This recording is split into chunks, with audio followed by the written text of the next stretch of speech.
मुंड बिंदुची मुंड बिंदिले लोके अमृतांजन लगौचंती ना चक्का मारिके बसुचंती।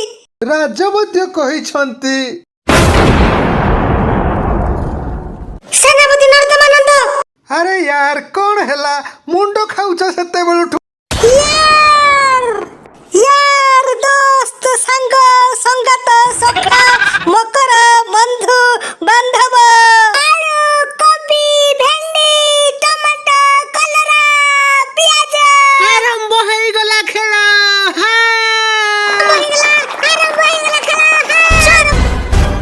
नॉनसेंस राजकुमार नाड़ा राजकुमार गाड़ा गोटे चापुड़ा मारिबी बाहरी जीव झाड़ा देख पुओ गाड़ा काली मार्केट जाइथिली गोटे बैट किणी के आनिछि रूम रे रखिछि तोर बार सल्ला परे क्रिकेट खेलिबा किंतु से बैट को ये भांगी देला वाह भलो काम करि जाऊ अच्छा बॉल तो थिबो चलो बॉल को नहीं कि कैच प्रैक्टिस कराइबी किंतु हमें दी जण जाक से बॉल टिको नाळ रे भसाई देलु ता माने सब क्रियाक्रम सरी गलानी आ किछि बाकी ही नाही। अब महाराज आपण को पुओ माने हाथरू खसी गलेनी एते दुष्ट होई गलेनी जे मते आजी दरबार को आसीबा को पड़ला बहुत दुख लागुची बहुत कष्ट लागुची आपण को हार्ट अटैक भी आसी पारे तथापि सुनि नियंतु आपण को पुओ माने मद पीबा आरंभ करि देलेनी। अरे सेटा ऑरेंज जूस थिला मिछ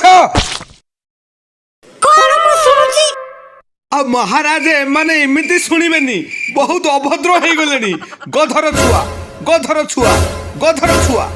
अरे पागल होई गलो कि अब महाराज एमाने सतरे अभद्र होई गलेनी गधर छुआ। अरे मु बुझाउची आपण शांत रुहंतु सतरे महाराज एमाने भारी शैतान हो गले से दिन इंजेक्शन मोटू छड़े की नहीं कि कहले बापा को नहीं कि फोड़बू आ नहीं मु प्रथम ही कहउतली गधर छुआ।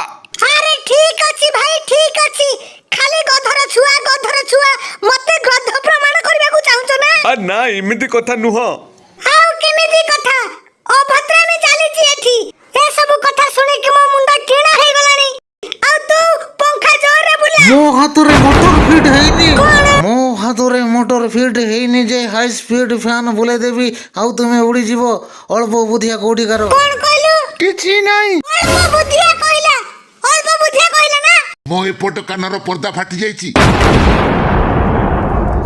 मंत्री दुर्बल है।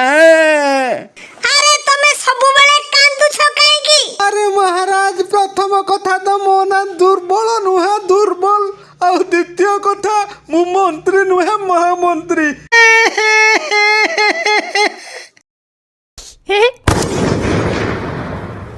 तो एथिरे कांदी बारे कोन अछि भूल रे कहि देली 3 मास हैला महामंत्री हेलेनी समस्त मंत्री मंत्री डाकुचंती। अरे मु तो 20 वर्ष हला महाराज हेलेनी के मते महाराज डाकुची आकु ना पचार दियो कोन मना चोकरा देखि लिया कोन चोकरा कौन चक्रा ही तो अच्छा what is your father's name what is your father's name my father's name is Chakradhar Veer Prasad Mardaraj very good एटा होची मोना हाँ जे किंतु शॉर्ट फॉर्म रे ही चोकरा भलो लागुची किए कहबो एते लंबा चौड़ा ना ऊपर रे एते झाटिया छटिया कहलु ना ना छटिया कहलु ना छटिया कहला ना मो कानर पर्दा फाटी जाइछि रह रे पुओ से कान को जोदना चीरी देबी सेदिन जानिबू चल ठीक अछि देखो किए आसीछि कोन मु गकुली का गोटे खुशी खबर देबा को आसीछि मु गोटे नुवा मोइसी किनिछि देखिबा को तम मुहा भलिया ताको तम ना भी देइछि कोन ना देलु मो भलिया मोइसी को चोकरा ओह नो तम मान को एमिति काई लागुछि मोना चोकरा बोली आउ कोन चोकरा ही तो एमाने चोकरा ही तो डाकुचंती केउ माने चोकरा बोली डाकु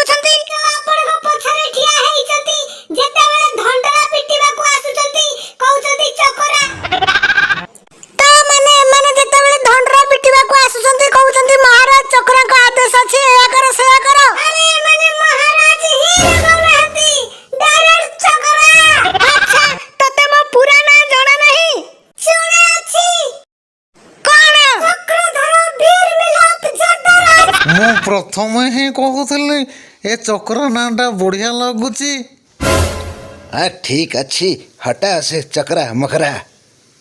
ମହାମନ୍ତ୍ରୀ, ହଁ ମୋ ଚତୁର୍ଥ ମହଲାର ରେନୋଭେସନ କାର୍ଯ୍ୟ କେତେ ବାଟ ଗଲା? ଆରେ 3ଟା ମହଲ ତ ଅଛି, ଚତୁର୍ଥ ମହଲ କଣ କରିବ? ମୁଁ ଯେତିକି ପଚାରୁଛି ସେତିକି କୁହ।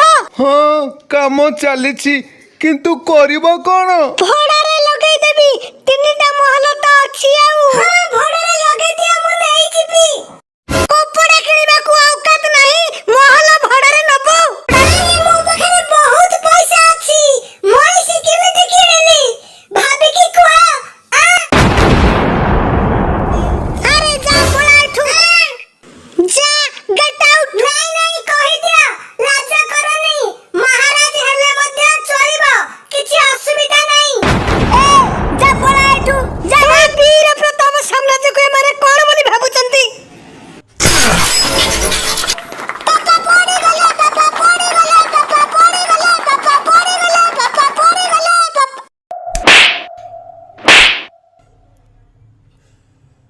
ଅଭଦ୍ର ଛୁଆ, କିଛି ସିରିୟସ୍ କଥା ଚାଲିଲା ବେଳକୁ କମେଡି ଲାଗୁଛି ଏମାନଙ୍କୁ। ରାଜ ଦରବାରକୁ ମଜାକ ବୋଲି ଭାବୁଛନ୍ତି, ଗଧର ଛୁଆ। ଆଉ ମୁଁ ପ୍ରଥମେ ହିଁ କହିଥିଲି ଗଧର ଛୁଆ। ଆପଣ ଚୁପ୍ ରୁହନ୍ତୁ ମହାମନ୍ତ୍ରୀ। କାଲି ଏଇ ରାଜ୍ୟର ଆଉ ଆଖପାଖର ସମସ୍ତ ରାଜ୍ୟର ଯେତେ ବି ଭୂତ ଛଡେଇବା ବାଲା, ଗୁଳିଆ, ତାନ୍ତ୍ରିକ, କଳା ଯାଦୁ କରିବା ବାଲା ସମସ୍ତେ ମତେ ଦରବାରରେ ଦରକାର। ଆପେ ଆପେ ଚୌକି ପଛକୁ ହେଇଯାଉଛି, ମୁଁ ପଡି ଯାଉଛି, ସବୁ ହସୁଛନ୍ତି। କେଜାଣି କୋଉ ଭୂତ ଲାଗିଛି, ମୋର ତ ମୁଣ୍ଡ ଟିଣା ହେଇଯାଉଛି। ନିଜ ପିଲାଙ୍କୁ ଆଗ ସୁଧାର, ତେବେ ସବୁ ଠିକ୍ ହେଇଯିବ। ଆପଣଙ୍କ ନିଜ ସ୍ପେଶାଲ ଆଡଭାଇସ୍ ନିଜ ପାଖରେ ରଖନ୍ତୁ। ମୋ ବିଦ୍ୟା ଉପରେ ସନ୍ଦେହ? ନା, କିଛି ସନ୍ଦେହ ନାହିଁ। ତୁ କିଏ? ମୁଁ ଦୂତ। କାହିଁକି ଆସିଛୁ? ସେଇଟା କହିବାକୁ ଟାଇମ୍ ନାହିଁ। ଆରେ ଟାଇମ୍।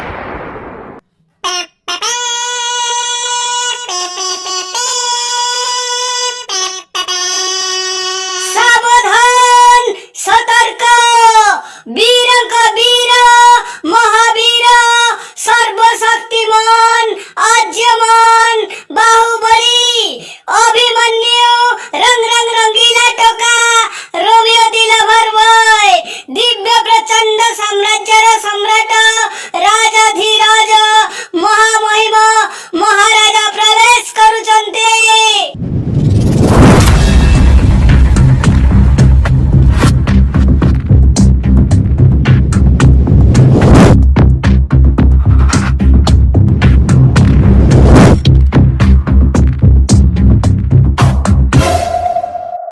ଆସନ୍ତୁ, ବସନ୍ତୁ, ଚୌକି ଖାଲି କର।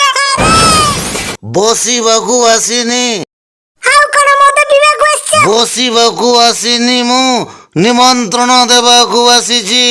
ମୋ ନାତିର ବ୍ରତ ଘର ହବ, ପାଟି ବାଜିବ, ଗୀତ ଆସିବ ନିଶ୍ଚିତ, ଆସିବ ନିଶ୍ଚିତ। ହଁ ହଁ, ନିଶ୍ଚିତ ଆସିବୁ, ନିଶ୍ଚିତ ଆସିବୁ। ବାପା, କଣ? ବାପା, ମୁଁ କହୁଥିଲି କଣ କି, ଆମର ଗୋଟେ ସୁନାର ତାଟିଆ ଚୋରି ହେଇଯାଇଥିଲା ନା? ଏଇ ଦେଖ ସେ। କୁଆଡେ ହାତ ଦେଖଉଛୁ ରେ ମୂର୍ଖ ବାଳକ? ତମ ମୁଣ୍ଡକୁ। ତମର ଚୋରି ହେଇଯାଇଥିବ ତାଟିଆ ନୁହଁ, ଦିବ୍ୟ ପ୍ରଚଣ୍ଡ ସାମ୍ରାଜ୍ୟର ମୁକୁଟ।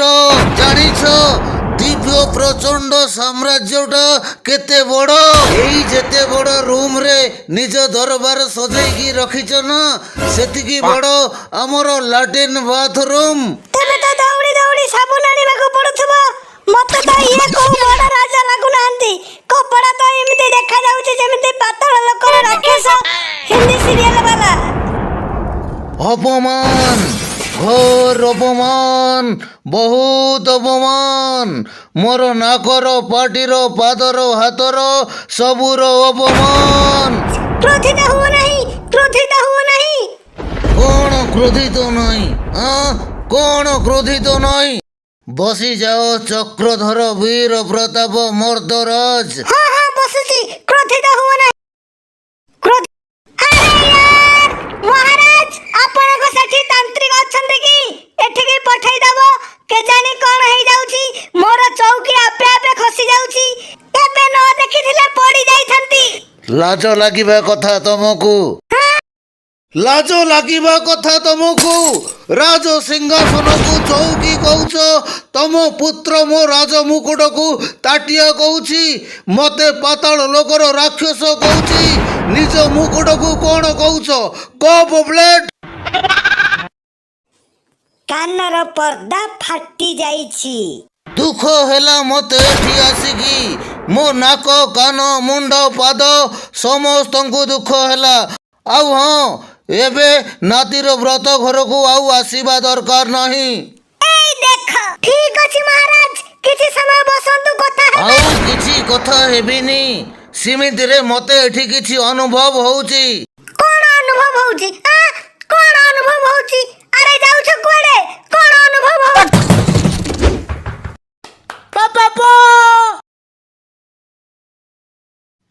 ମାଡ଼ ହେଲେ କି ଜୋରରେ କହୁଛି ମୁଁ ମୋ ବିଦ୍ୟାକୁ ଆପଣାଅ ସବୁ କିଛି ଠିକ ହେଇ କିଛି ତ ଅଛି କିଏ ତ ଅଛି ଯିଏ ଆମ ରାଜ ଦରବାରରେ ନିଜର କାୟା ବିସ୍ତାର କରୁଛି କିଏ ସେ ପାପୀ ବାହାରକୁ ବାହାର ବାପା ମୁଁ ଜାଣିଛି ପାପୀ କିଏ କିଏ ସେ ମମ୍ମୀ ହଉଛି ପାପୀ କଣ ପ୍ରମାଣ ଅଛି ଯେ ମମ୍ମୀ ପାପୀ ବୋଲି ଆମ ପାଠ ବହିରେ ପଢା ହେଇଛି ଯେମିତି ଶିକ୍ଷକର ସ୍ତ୍ରୀଲିଙ୍ଗ ଶିକ୍ଷୟତ୍ରୀ ଅଭିନେତାର ସ୍ତ୍ରୀଲିଙ୍ଗ ଅଭିନେତ୍ରୀ ଡାକ୍ତରର ସ୍ତ୍ରୀଲିଙ୍ଗ ଡାକ୍ତରାଣୀ ସେଇଭଳି ପାପାର ସ୍ତ୍ରୀଲିଙ୍ଗ ପାପୀ ସେଇଭଳି ପାପାର ସ୍ତ୍ରୀଲିଙ୍ଗ ପାପୀ ସେଇଭଳି ପାପାର ସ୍ତ୍ରୀଲିଙ୍ଗ ପାପୀ ଗଧର ଛୁଆ କଣ ହେଲା ଚକ୍ରା ଦୁଃଖକୁ ପଳେଇଲୁ କି କଣ ହେଲା ଚକ୍ରା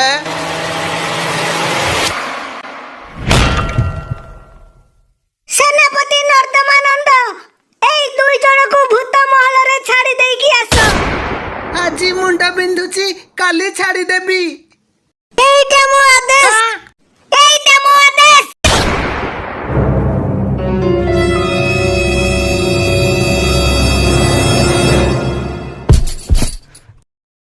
ତାହେଲେ ତମେ ସେଇ ପାପୀ ଆମେ ଯାହା କଲୁ ରାଜ୍ୟ ମଧ୍ୟ କହିଥିଲେ